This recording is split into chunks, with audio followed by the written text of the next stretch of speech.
शिव मंदिर में चले जाना, किसी भी शंकर के मंदिर में चले जाना और पार्वती माता का श्रृंगार देखना, एकदम साधारण, एक चुंदड़ी ओढ़ी हुई है, हाथ बंधा हुआ है, कोई थोड़ी बहुत चूड़ी पहनी हुई, माथा में बिंदी, बोर, कुंडल सब पहनी, आराम से बैठी। पर बाकी की माताओं का श्रृंगार देखोगे, अपार सुंदरता का श्रृंगार। पार्वती जी फूलों का श्रृंगार करती है, उनके पास में श्रृंगार तो सब है, ऐसे कोई श्रृंगार की कमी नहीं है। माँ जगत जननी जगदम्बा श्रृंगार की कमी है, ढेर सारा श्रृंगार है, पर माँ उस श्रृंगार को धारण करती है जो जनमानस के लिए श्रेष्ठतम है।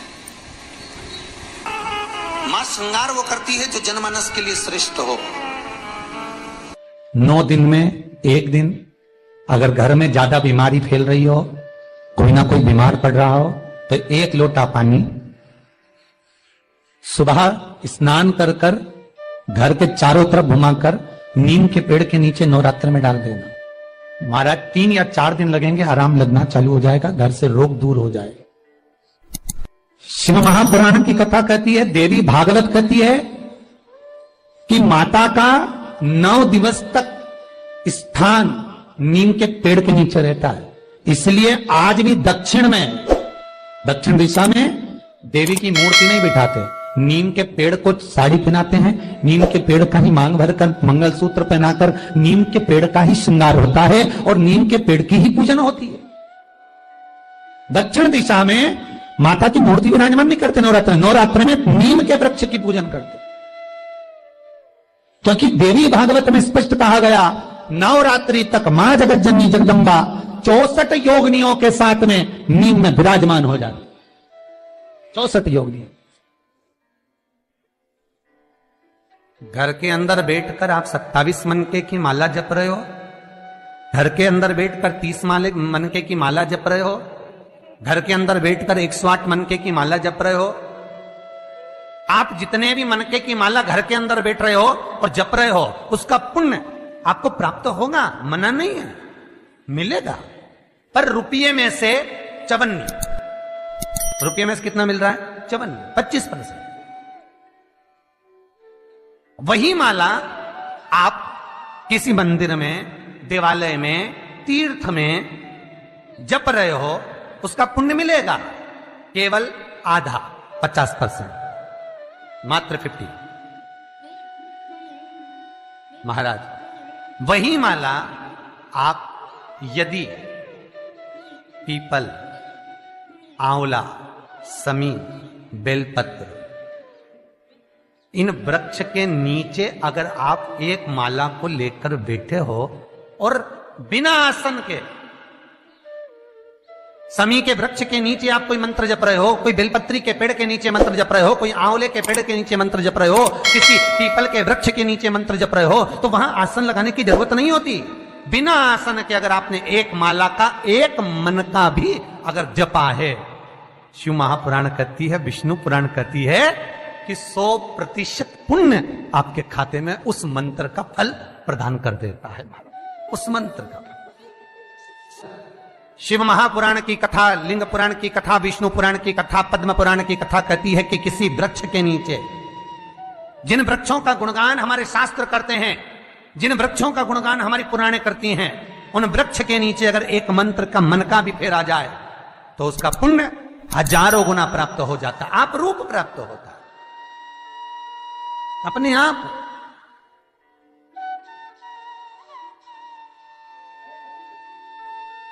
आप जिस पुण्य को करना चाह रहे, मेरा बहुत निवेदन है महाराज, बहुत प्रयास करा करो, प्रयास करना। अगर हाथ के मनके की माला भी नहीं हो और किसी पीपल के पेड़ के नीचे 15 मिनट बैठने का मौका मिल गया, आंवले के वृक्ष के नीचे 5 मिनट बैठने का मौका मिल गया, किसी आंवले के वृक्ष के नीचे आप 5 मिनट बैठे हो, ओम नमो नारायण का मंत्र का स्मरण कर लो, ओम नमो भगवते वासुदेवाय का जाप कर लो, बस उसका फल 4 गुना, हजारों गुना प्राप्त हो जाता है। शमी के पेड़ के नीचे बैठे हो, श्री शिवाय नमस्तुभ्यम का जाप करिए, 4 गुना फल मिलेगा, 1000 गुना फल। बेलपत्री के पेड़ के नीचे गए हो, ओम नमः शिवाय ओम का जाप करिए, फल मिलेगा। उस फल को हमें पाना है। शिव जी का पहला पार्वती के साथ अवतार है काल और काली, महाकाल और महाकाली, पहला अवतार। और द्वार पर चप्पल पड़ी होने के कारणवश वो लौट कर चली जाती है। बहुत ध्यान दीजिएगा हमारा, थोड़ा सा आपको बुरा लगेगा, लग जाएगा, और शिव पुराण है, जीवन संवार देगी तो अच्छी बात है, जीवन संवार दे तो अच्छी बात। मंदिर के द्वार पर हम जब चप्पल छोड़ते हैं, जिस मंदिर की चौखट पर चप्पल छोड़ी है, आप जितनी देर आराधना में लगे रहते हैं उतनी देर तक आपकी चप्पल पर जितने लोग लांग कर जाते हैं, जितने लोग लांग कर प्रवेश करते हैं, उसका भी दुख आपके भाग्य में आता चले जाता है। ध्यान दीजिएगा जरा, चप्पल का भविष्य पुराण में पढ़िएगा कभी की पादुका का महत्व क्या है, पादुका किस ओर उतारना चाहिए, पादुका को कहां रखना चाहिए। स्कंद पुराण कहती है जिस व्यक्ति पर कर्जा बहुत ज्यादा मात्रा में हो जाता है और कर्जा चूकता नहीं है, आप बहुत प्रयास कर लिए, करोड़ों रुपए का कर्जा हो गया, यहां से लिया वहां दिया, वहां से उठाया वहां दिया, वहां से उठाया वहां दिया, तो निवेदन है कभी मौका लगे कर्जा मुक्ति के लिए सारे वृक्षों में अगर कोई श्रेष्ठ वृक्ष माना गया है तो वो बट का वृक्ष माना गया महाराज। इसलिए प्रशासनिक कार्य के लिए, मानसिक टेंशन में, परेशानियों में बटकेश्वर महादेव का स्मरण किया जाता है। और यदि निवेदन करूंगा बहुत ज्यादा, यदि आपको कर्जा हो गया है, बहुत ज्यादा कर्जा हो गया और वो कर्जा चूक ही नहीं रहा, तो थोड़े दिन बड़ के पेड़ के नीचे आप बटकेश्वर महादेव के लिए 1 लोटा पानी, उसमें थोड़ा सा पिसा हुआ चावल पीस के गला लेना, चावल को और पीस लेना, पीस के उस पानी में मिला लेना और मिलाकर उसमें थोड़ी सी हल्दी पीसी हुई डालकर बटकेश्वर महादेव के नाम से बड़ के पेड़ के नीचे अपनी कामना कर कर जो कर्जा हुआ है उस कर्जे का भान देते हुए, स्मरण देते हुए छोड़ दीजिए। महाराज 2 या 3 सोमवार एक ही जगह पर करना, 3 सोमवार बाद वहीं से बड़ के पेड़ की थोड़ी सी जड़ उठा लाना और उस जड़ को एक कोई धागे में बांधकर या तो अपनी गले में डाल लो या अपनी जेब में पटक लो, उसको थोड़े दिन पटक कर रखना, लगभग 2 से 3 महीना पटक कर रखो।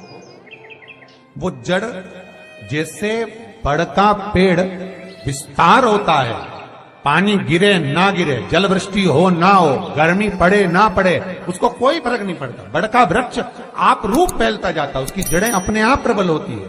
उसी तरह ये बटकेश्वर महादेव कहीं से भी अगर जड़ आपके पास में रखी है 1 महीना, 2 महीना, 3 महीना तक, तो ये जड़ अपने आप लक्ष्मी को पकड़कर खींच कर लाती है और कर्जे से मुक्त कर देती।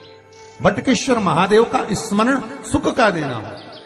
बेलपत्री का वृक्ष किसका प्रतीक है? पार्वती का। नीम का वृक्ष किसका प्रतीक है? जगदम्बा का। जिस व्यक्ति को ब्लड प्रेशर की बीमारी रहती हो, ऊपर नीचे ब्लड प्रेशर होता रहता हो, तकलीफ भोग रहे हो, बहुत कष्ट में हो, बार बार पसीना आ जाए शरीर पर, कुछ ना करिए, 1 लोटा पानी भरो, 7 पत्ती नीम की डालना, खाई की डालना, नीम, कड़वी नीम, मीठी नीम नहीं, कड़वी नीम, और साथ उसमें बेलपत्र डालना। जिस व्यक्ति का ब्लड प्रेशर हाई हो, लो हो, उसके कमरे में उसको प्लेट से ढककर रख दीजिए।